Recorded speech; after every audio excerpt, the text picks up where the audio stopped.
Süti főzni hidd el, csuda jó. Minden percét élvez. A szakácskönyved épp való. Most minden ízét ér. Hello, and welcome back to Cooking with Solomon Stracone.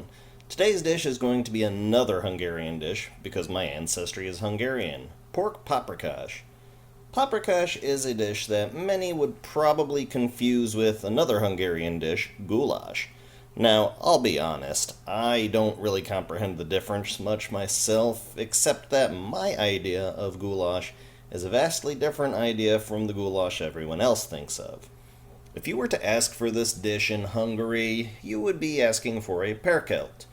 A perkelt is a stew based off of onions, paprika, and whatever other seasonings you'd like. The meat could be anything, from beef to pork to chicken.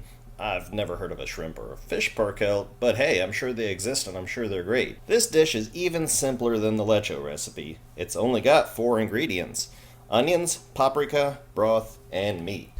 We'll start off with a medium-high heat, doing a light sweat/saute on 1 large diced onion, mixed with a teaspoon of kosher salt until it reaches a tiny bit of brown. Yes, I actually added a drop of water into the oil to tell when it got flipping hot. I think you saw what happened there. We're gonna add water to the oil. Here's that kosher salt I was talking about. Now that the onions are soft and slightly brown and we've let things cool down just a bit, time to add the seasonings. I've got 2 tablespoons of the smoked paprika and 2 tablespoons of regular, and instead of going with liquid broth, today we're going to use 1.5 tablespoons of Vegeta. Yes! Why do I add the paprika at this stage? Nobody asks. It's because spices give their flavor off to a variety of different things in a dish. The most common solvents for extracting the flavor of potential spice or just even other ingredient are, of course, water and oil. Alcohol is also an option, but unfortunately, this dish doesn't really call for alcohol, and I don't got any bows. But if you were to drop 1 cup of wine into this, it would not go amiss. So, with all these spices and seasonings mixed in, we will dump in the meat. This is about 2 pounds of pork shoulder, also called pork butt. You could also use pork loin on this dish, but this is a stew, and as such, we'd want a slightly tougher cut of meat. Tougher meat cuts tend to become more tender in stews because their connective tissue dissolves. Also, it's cheaper meat. I normally design my dish around 1 pound of meat, but unfortunately this is all the store had. This is 2 pounds of meat, so that's kind of why I upped the paprika and the Vegeta amount, because normally I'd do 3 tablespoons paprika, 1 tablespoon of the powdered stuff, but this stuff will get way too salty otherwise. If you are doing a pound of meat, then stick to a half teaspoon of salt and 1 tablespoon of the Vegeta powder.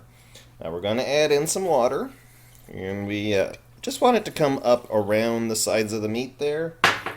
Don't want to 100% cover it, but we do want to mix everything in so that it's all covered up. About this much water will do, because remember, the meat is going to give up its own water.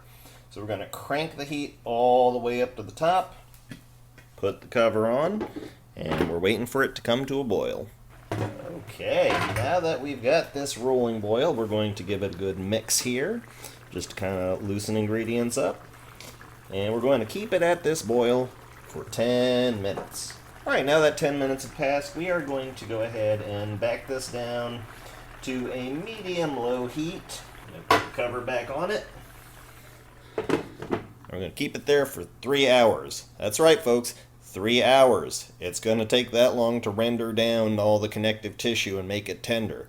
That's part of why I'm not using pork loin in this, is because that would get stringy pretty quickly.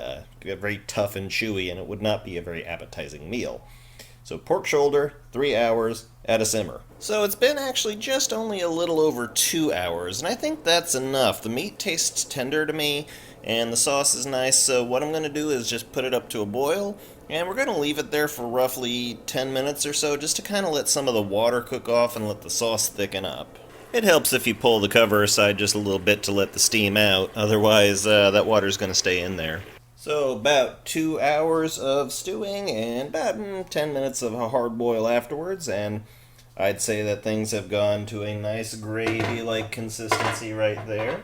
That is good. See, got a little bit of cling. If you drag it across the bottom, you get just a brief moment right there. You seeing that of the bottom needing to cling itself over again. And that, my friends, is pork paprikash. And really, with that done, you can enjoy it with any starch you like. You know, rice is good, potatoes is a classic. You could do Hungarian dumplings called nokedli. I'm probably not going to do that on camera. That's a very labor-intensive process. But then, you've got my own personal favorite, egg noodles. Let's go ahead and spoon some of that on. Yes, sir. Get some good chunks of meat there. Oh yeah. And don't forget some of the gravy. That's the parkelt part of the parkelt. Oops. Don't go in there that far. And there you have it, my friends. Enjoy. Crusty bread if you got it. Thanks again for watching.